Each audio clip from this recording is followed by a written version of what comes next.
बेटियां किस घर में जन्म लेती है या लड़की किस घर में जन्म लेती है। हेलो दोस्तों, आज की इस पोस्ट में हम जानने वाले हैं कि बेटियां किस घर में जन्म लेती है। दोस्तों, यदि आप भी जानना चाहते हैं कि लड़की किस घर में जन्म लेती है, आज का ये वीडियो आप अंत तक जरूर देखें। दोस्तों, आज भी हम ऐसे समाज में जी रहे हैं जो आज भी पुरुष प्रधान है। आज भी जब लड़की का जन्म होता है तो अधिकतर घरों में मायूसी छा जाती है और मित्रों, यह और कुछ नहीं बल्कि हम मनुष्यों की अज्ञानता है। लड़की को बोझ समझते हैं, परंतु आपको जानकर हैरानी होगी, लड़की का जन्म हर किसी के घर में नहीं होता बल्कि उसी के घर होता है जो भाग्यशाली होते हैं और अपने अपने पुण्य कर्म अर्जित किए होते हैं। और आज हम आपको यही बताने जा रहे हैं कि भगवान कैसे घरों को लड़की का जन्म देने के लिए चुनते हैं और वह कौन से पुण्य कर्म है जिसकी वजह से कोई भी इंसान बेटियों के माँ बाप बनते हैं। नमस्कार दोस्तों, आप सभी का ज्ञान चर्चा यूट्यूब चैनल में स्वागत है।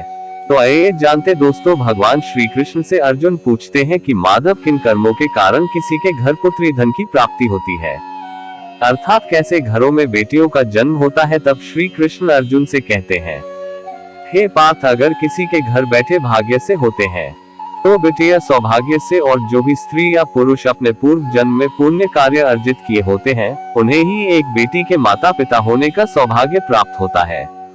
बेटियों को जन्म के लिए उन्हीं घरों को चुना जाता है जो बेटियों का भार सहन कर सके, क्योंकि तीनों लोकों में स्त्री अर्थात बेटियां ही ऐसी होती है जिसका भार हर कोई सहन नहीं कर सकता। वह बेटियां ही होती हैं जो इस सृष्टि को निरंतर चलाएं, मान होने के लिए अपना सर्वस्व निछावर कर देती हैं। हे अर्जुन, पर जिस दिन इस सृष्टि में बेटियों का जन्म लेना रुक जाएगा उस दिन सृष्टि भी है और धीरे धीरे इस सृष्टि का अंत हो जाएगा। मित्रों, भगवान श्री कृष्ण के इन बातों पर गौर किया जाए तो उनका कहा बिल्कुल सही है, क्योंकि बेटियां अगर नहीं होंगी तो किसी का भी वंश आगे नहीं बढ़ सकता। दोस्तों, आपने भी कई लोगों को कहते सुना होगा कि जिस घर में बेटी का जन्म होता है वह घर स्वर्ग के समान होता है, क्योंकि बेटा तो केवल एक कुल को रोशन करता है, बेटियां तो दो कुलों को रोशन करती है।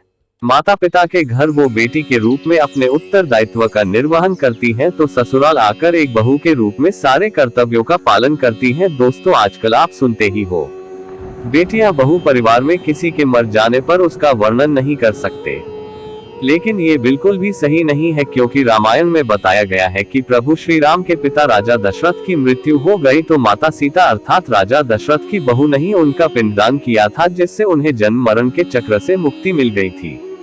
इतना ही नहीं, हिंदू धर्म शास्त्रों में बताया गया है कि बेटियां भी अपने पिता के नाम का पिंडदान कर सकती हैं। वही अगर ससुराल पक्ष में कोई पुरुष नहीं है तो इस स्थिति में बहू भी पिंडदान कर सकती है। इसलिए मित्रों, वह लोग बहुत किस्मत वाले होते हैं जिनकी घर में बेटी जन्म लेती है। वही प्रबल किस्मत के होते हैं जिनके घर एक से ज्यादा बेटियां होती हैं। शायद यही कारण है कि बेटियों को लक्ष्मी कहा गया है। दोस्तों, बहुत से लोगों की सोच यही होती है, बेटी है तो बिना समय गवाए और इस पर पढ़ाई में पैसे लगाए जल्द से जल्द शादी कर दो। लेकिन ये सोच एक बेटी के भविष्य को बर्बाद कर देती है। जरा सोचिए, एक बच्ची के मन में कितने सपने होते हैं, उसे कुछ करना है लेकिन ये सपने सिर्फ सपने ही रह जाते हैं।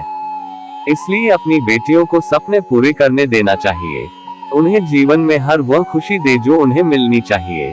एक बेटे से ज्यादा एक बेटी हमेशा अपने माता पिता के लिए सोचती है। माता पिता को प्यार और अपनापन बेटी ही दिखा सकती है। बेटी के जन्म को एक जश्न की तरह मनाना चाहिए। माता पिता को बेटी को हमेशा एहसास दिलाना चाहिए कितने खास है बेटी है। क्या बेटी माता पिता के लिए बोझ होती? क्या मित्रों, बेटी कभी भी बाप पर बोझ नहीं होती, वह सिर्फ अपनी और अपने परिवार की किस्मत बनाने के लिए जन्म लेती है। एक कथा के अनुसार दो मित्र लंबे समय के बाद एक दूसरे से मिले।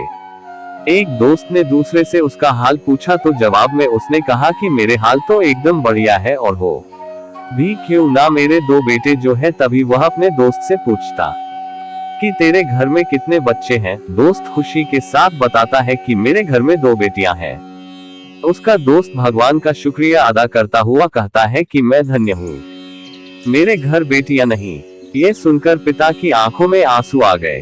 तभी उसकी बेटी पिता के मित्र से कहती है कि अंकल, भगवान हमेशा भाग्यवान को ही बेटी देते हैं, कभी गरीब को बेटी के रूप में माता लक्ष्मी नहीं देते।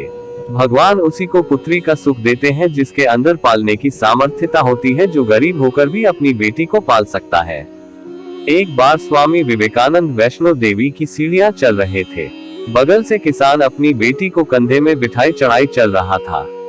तभी स्वामी विवेकानंद ने कहा कि बाबा, आपकी बेटी का बोझा आपको लग रहा होगा, इसको मैं उठा लेता हूँ और माता वैष्णो के दरबार तक ले चलता हूँ। सबके सामने स्वामी विवेकानंद से कहा कि बेटी कभी भी बाप के कंधे पर बोझ नहीं होती। बेटियां अगर बाप के कंधे पर हूँ तो वह हर बोझ को हल्का कर देती है। मित्रों, बेटियां कभी भी धन की भूखी नहीं होती, यो सिर्फ मान और सम्मान की भूख ही होती है। कौन सा कर्म करने से बेटी के रूप में जन्म लेते हैं? अब सोचने वाली बात है कि कौन सी कर्म के बाद आप किसी के घर लड़की के रूप में जन्म लेते हैं और उनके घर के लिए लक्ष्मी का रूप साबित होते हैं। गरुड़ पुराण में बताया गया है कि जब आत्मा को नया जन्म मिलता है तब आत्मा को शरीर के अनुसार व्यवहार में चलकर अपने कर्म करने होते हैं। शरीर के जरिए कर्म करके कि एक आत्मा अपने जन्म के उद्देश्य को सार्थक भी बना सकती है और निरर्थक भी, यदि कोई पुरुष महिलाओं का आचरण करता है, स्वभाव में महिलाओं वाली आदतें ले आता है या वही काम करना चाहता है तो एक महिला को करना हुई चाहिए, तो ऐसे ही पुरुषों का आत्मा स्त्री का शरीर धारण करती है। वहीं गरुड़ पुराण में बताया गया है, यदि कोई व्यक्ति मृत्यु के अंतिम क्षण में किसी स्त्री को याद करते हुए प्राण त्यागता है तो वह अगले जन्म स्त्री के रूप में जन्म लेता है। वही अगर वह अंतिम क्षण में परमेश्वर का नाम लेता है तो वह मुक्ति के मार्ग पर अग्रसर हो जाता है। तो मित्रों, आज की इस वीडियो में बस इतना ही। हमारे चैनल से जुड़े रहे और भी ज्ञान से जुड़ी वीडियो देखने को जल्द ही मिलने वाली